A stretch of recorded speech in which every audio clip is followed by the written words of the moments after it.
ఈరోజు యలమంచిలి నియోజకవర్గానికి సంబంధించి ఎంపీటీసీలు, జెడ్పీటీసీలు, కౌన్సిలర్లు మిమ్మల్ని అందరినీ కూడా ఇక్కడికి ఆహ్వానించడానికి ప్రధానమైన కారణం ఏమిటో మీ అందరికీ బహుశా తెలిసే ఉంటుంటుంది. మనమంతా ఒక తాటి మీద గట్టిగా ఉండాం కాబట్టి, గట్టిగా నిలబడగలిగినాం కాబట్టి ఆయన కూడా మెడలు వంచక తప్పలేదు. ఈరోజు మెడలు వంచక తప్పలేదు. ధర్మం, న్యాయం ఈరోజు గెలిచింది. మామూలుగా అయితే పోటీ పెట్టకూడదు. మనకు 600 చిల్లర ఓట్లు ఉన్నప్పుడు, వాళ్ళకు 200 చిల్లర ఓట్లు ఉన్నప్పుడు అసలు పోటీ పెట్టాలని ఆలోచన చేయడమే దుర్మార్గం. ఆలోచన చేయడమే ధర్మం కాదు. ఆలోచన చేయడమే ఒక అన్యాయం.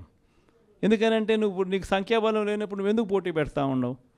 అంటే మేము కొనేదానికోసమే కదా, ప్రలోభాలు పెట్టేదానికోసమే కదా, మన తప్పు కదా. అలా చేయడమే ధర్మం కాదు. కానీ అలాంటి మనిషి అలా చేయడం తన నైజం.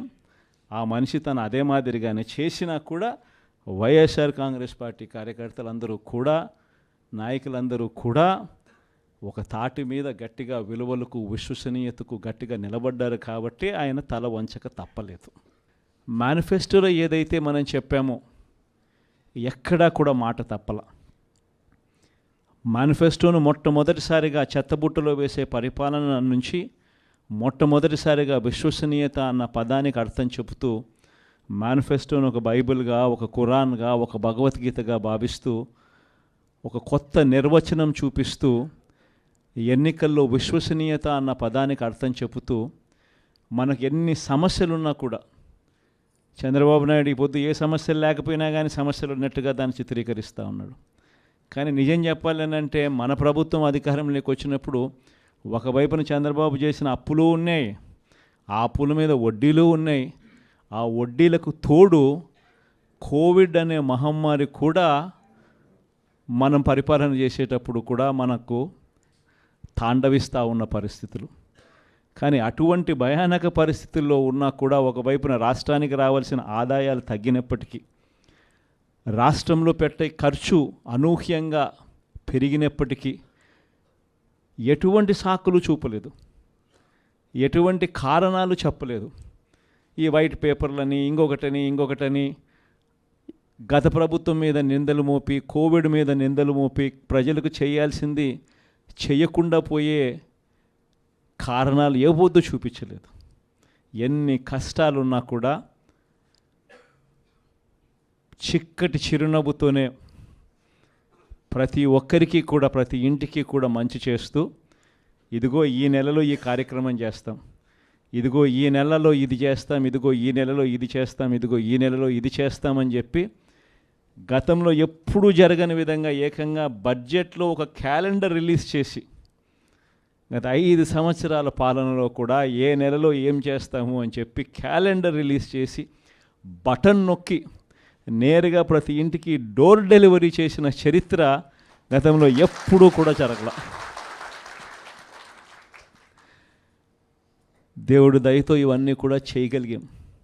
ఈరోజు ప్రతి ఇంట్లోనూ కూడా జగనే ఉండి ఉంటే, వైఎస్ఆర్ కాంగ్రెస్ పార్టీనే ఉండి ఉంటే ఈ పాటికే పిల్లలందరూ బడులకు పోతూ ఉన్నారు. ప్రతి తల్లికి ఈ పాటికే అమ్మఒడి పడి ఉండేది.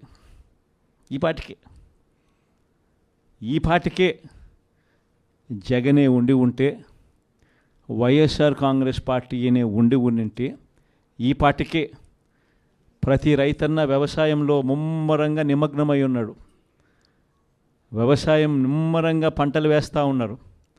జగనే ఉండి ఉంటే ఈ పాటికే రైతు భరోసా సొమ్ము కూడా రైతులందరికీ కూడా వచ్చి ఉండేది.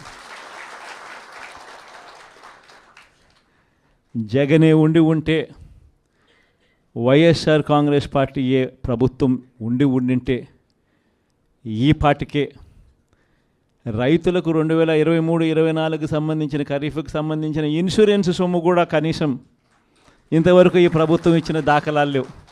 ఆ డబ్బులు కూడా పడి ఉండేటివి ఈ పాటికి రైతులకు. జగనే ఉండి ఉంటే, వైఎస్ఆర్ కాంగ్రెస్ పార్టీనే ఉండింటే ఈ పాటికే పిల్లలకు విద్యా దీవెన కింద ప్రతి 3 నెలలకు ఒకసారి ఫీజు రీయింబర్స్మెంట్ కింద వాళ్ళకు పడే ఫీజులు ఆ తల్లుల ఖాతాల్లోకి ఈ పాటికే నేరుగా పడుండేటివి.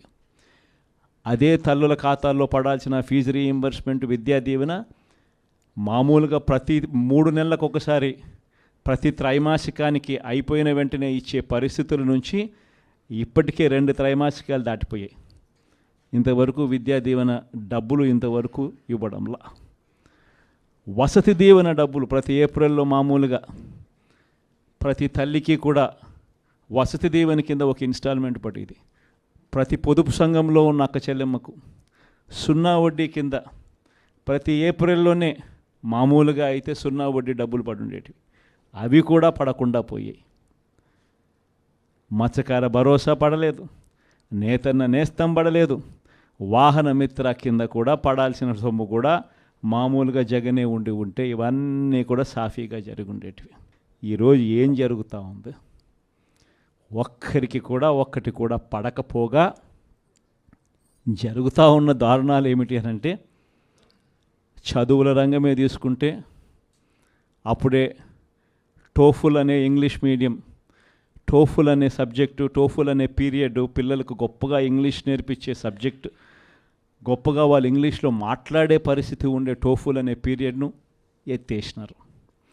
ఇంగ్లీష్ మీడియం చదువులు ఇక గవర్నమెంట్ బడుల్లో మామూలుగా బాగా జరుగుతాయి అన్న ఆశ పక్కకి నెట్టేశారు.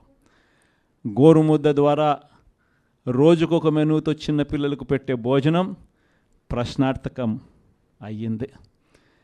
డిసెంబర్లో పిల్లలకు అందరికీ కూడా 8వ తరగతి పిల్లలకు ట్యాబులు ఇస్తారా అన్నది ఇంతవరకు ఆర్డర్లే ఇవ్వలేదు. అది కూడా ఒక క్వశ్చన్ మార్కే. ఇవన్నీ కూడా అప్పుడే విద్యారంగంలో మొదలైపోయి అన్నీ కూడా ప్రశ్నార్థకం. హెల్త్కి సంబంధించి, ఆరోగ్య రంగానికి సంబంధించి చూస్తే ఆరోగ్యశ్రీ బకాయిలు 1800 కోట్లు దాటాయి. ఇంతవరకు రూపాయి ఇచ్చిన దాఖలాలు లేవు. హాస్పిటల్స్ పరిస్థితి ఎలా ఉంది అని అంటే, ఇంతకుముందు డాక్టర్లు లేని కొరత, 0 వేకెన్సీ పాలసీ అనేది తీసుకొచ్చి డాక్టర్లు లేని కొరత ఏ గవర్నమెంట్ హాస్పిటల్లోనూ ఉండకూడదు అన్న పరిస్థితి నుంచి ఈరోజు డాక్టర్లు ఎక్కడ ఉన్నారు అన్న పరిస్థితిలోకి ఈరోజు గవర్నమెంట్ హాస్పిటల్ వెళ్ళిపోయాయి. ఆరోగ్య ఆసరా కనిపించడం లేదు. 104, 108 బిల్లులు లేవు. హాస్పిటల్లో డాక్టర్లు లేరు, మందులు లేవు, పరిశుభ్రత హాస్పిటల్లో అంతకన్నా కూడా లేని పరిస్థితి. ఎవడు పట్టించుకునే పరిస్థితుల్లో లేరు. వ్యవసాయం చూస్తామనంటే మళ్ళీ రైతులు ఈరోజు క్యూలలో నిలబడతా ఉన్నారు విత్తనాల కోసం. వ్యవసాయ పరిస్థితి చూస్తే ఫ్రీ ఇన్సూరెన్స్ పోయింది, ఈ క్రాప్ పోయింది, ఉచిత పంటల బీమా కూడా పక్కన పెట్టేశారు. అన్ని రంగాల్లోనూ ఇదే పరిస్థితి. తెలుగుదేశం పార్టీ నాయకుల చుట్టూ జన్మభూమి కమిటీలు అంటూ మళ్ళీ తెలుగుదేశం పార్టీ నాయకుల చుట్టూ, ఆ నాయకులు ఎక్కడున్నారో మళ్ళీ ప్రజలు వాళ్ళ దగ్గరికి వెళ్ళాల్సిన దుస్థితిలో ఈరోజు మళ్ళీ పాలన సాగుతూ ఉంది. గవర్నెన్స్ అన్నది పూర్తిగా ఎక్కడికి పోయిందో తెలియడంలా. లా అండ్ ఆర్డర్ అయితే నేను చెప్పాల్సిన పనుల, రెడ్ బుక్ పాలన సాగుతూ ఉంది. గ్రామ స్థాయిలో కక్షలను ప్రోత్సహించకూడదు అన్నది పక్కన పెట్టేసి, గ్రామ స్థాయిలో ప్రోత్సహిస్తూ మీరు చేసుకోండి, వెనకాల పోలీసులను మేము చూసుకుంటాము అని చెప్పి రెడ్ బుక్ పాలనతో ఈరోజు లా అండ్ ఆర్డర్ను పనంగా పెట్టి ఈరోజు పాలన సాగిస్తూ ఉన్నారు. దిశ యాప్ ఏమైందో ఎవరికి తెలియడంలా. ఇంతకుముందు ఏ అక్క చెల్లెమ్మ ఆపదలో ఉన్నా కూడా దిశ యాప్ ఫోన్లో బటన్ నొక్కితే చాలు 10 నిమిషాల్లో పోలీసు వాళ్ళు వచ్చి ఆ అక్క చెల్లెమ్మకు తోడుగా ఉండే పరిస్థితి నుంచి ఆ దిశ యాప్ ఈరోజు ఏమైందో కూడా అర్థం కావడంలా. అన్నీ కూడా 2.5 నెలలే. ఇన్ని మంచి పనులు చేసిన మనకే ఈ మాదిరిగా నెంబర్లు వచ్చినప్పుడు, ఇంకా ఆయన ఏ మంచి పని చేయనప్పుడు, అన్ని వ్యవస్థలను నీరు గారుస్తూ ఉన్నప్పుడు, ఇచ్చిన ఏ మాట నెరవేర్చినప్పుడు, అన్నీ అబద్ధాలే అని చెప్పినప్పుడు ప్రజలు ఈ మోసాన్ని, మోసబోయాము అన్న ఈ మోసాన్ని వాళ్ళల్లో ఒక కోపంగా తయారవుతుంది. ఎప్పుడైతే మోసం చేసినప్పుడు ఆ మోసంలో నుంచి ఒక కోపం పుట్టినప్పుడు, ఆ కోపం అన్నప్పుడు మళ్ళీ చంద్రబాబు నాయుడు గారి గ్రాఫ్ ఈ మాదిరిగా జరగాల్సిందే. ఈ 5 ఏళ్లలో కష్టాలు ఉండవా అంటే నేను ఉండవు అని నేను చెప్పను. కష్టాలు ఉంటాయి. కష్టాలు లేకుండా సృష్టి ఉండదు. ఒక చీకటి వస్తుంది, చీకటి వచ్చిన తర్వాత మళ్ళీ మరుసటి రోజు పగలు రాక తప్పదు, అదే సృష్టి. కాబట్టి ఈ 5 ఏళ్ళు మన కష్టాలు ఉండవా అంటే ఉంటాయి. కష్టాలు ఏ స్థాయిలో పరాకాష్ఠకు పోవడం నేను చూశాను అని అంటే, నన్నే 16 నెలలు జైల్లో పెట్టారు. అంత తీవ్రమైన కష్టాలు కూడా చూశా. కాబట్టి నేను ఎందుకు చెప్తా ఉన్నానంటే, ఈ విషయం కష్టాలు లేకుండా ఉండవు. కానీ కష్టాలు వచ్చినప్పుడు మనం ఎలా ప్రవర్తిస్తూ ఉన్నాము, మన వ్యక్తిత్వం ఎలా ఉంది, మన క్యారెక్టర్ ఏమిటి అన్నది మాత్రం మనకు శ్రీరామ రక్షగా నిలబడుతుంది అన్నది మాత్రం ప్రతి ఒక్కరు గుర్తుపెట్టుకుని, మనం చేసిన మంచి ఎక్కడికి పోలేదు. వచ్చే 5 ఏళ్లలో ఏ తెలుగుదేశం పార్టీ కార్యకర్త కూడా ప్రజల్లోకి వెళ్ళి మేము పలాని మంచి చేశాము అని చెప్పుకునే పరిస్థితిలో ఏ తెలుగుదేశం పార్టీ కార్యకర్త ఉండడు. ఎందుకంటే వాళ్ళు చెప్పినటివన్నీ అబద్ధాలు, మోసాలే. కాబట్టి ప్రజలు వాళ్ళ నిలదీసే కార్యక్రమమే జరుగుతుంది. అదే ప్రజలు మళ్ళీ మన వైఎస్ఆర్సీపీ కార్యకర్తలను వీళ్ళు మంచోళ్ళు, ఏ రోజు అబద్ధాలు చెప్పలా, ఏ రోజు మోసాలు చేయలా, చెప్పింది ఏదైనా కూడా చేసి చూపించారు, వీళ్ళు మంచోళ్ళు అని మళ్ళీ వైఎస్ఆర్ కాంగ్రెస్ పార్టీ కార్యకర్తలకు ప్రజలే దండలు వేసి మళ్ళీ మనం నా స్థానంలో కూర్చోబెట్టే పరిస్థితి కూడా ఖచ్చితంగా జరుగుతుంది. ఎన్నికలప్పుడు ఏం చెప్పినాడు? ఎన్నికలప్పుడు వాళ్ళ మనుషులందరినీ ఇళ్ళకి పంపించినాడు. వాళ్ళ ఎమ్మెల్యేలను, వాళ్ళ మనుషులను అందరినీ పంపించి ఇళ్ళకి పంపించినప్పుడు వాళ్ళ క్యాంపెయిన్ కూడా ఏమిటి? చిన్నపిల్లలు కనపడినారనుకో, నీకు 15,000, నీకు 15,000, నీకు 15,000, నీకు 15,000. సంతోషమా అని అడిగేవాడు. ఇంట్లో నుంచి వాళ్ళ అమ్మ బయటకు వచ్చిందనుకో, నీకు 18,000, సంతోషమా అని అనేవాడు. ఆ ఇంట్లో నుంచి వాళ్ళ అమ్మకు సంబంధించిన వాళ్ళ అక్కనో వాళ్ళ చెల్లెలనో బయటకు వచ్చిందనుకో, నీకు 18,000, సంతోషమా అని అనేవాడు. ఆ ఇంట్లో నుంచి ఒక 20 ఏళ్ళ పిల్లోడో ఎవరో ఒకరు బయటకు వచ్చినా అనుకో, నీకు నెలకు 3,000 నిరుద్యోగ వృత్తి, నీకు సంతోషమా అని అనేవాడు. సరే, కండువా వేసుకొని ఒక రైతు ఆ ఇంట్లో నుంచి బయటకు వచ్చినా అనుకో, నీకు 20,000 సంవత్సరానికి, సంతోషమా అని అనేవాడు. ముసలాయమ కనపడితే నీకు 4,000, సంతోషమా అని. ఇదే మాదిరిగానే క్యాంపెయిన్ అంతా జరిగింది.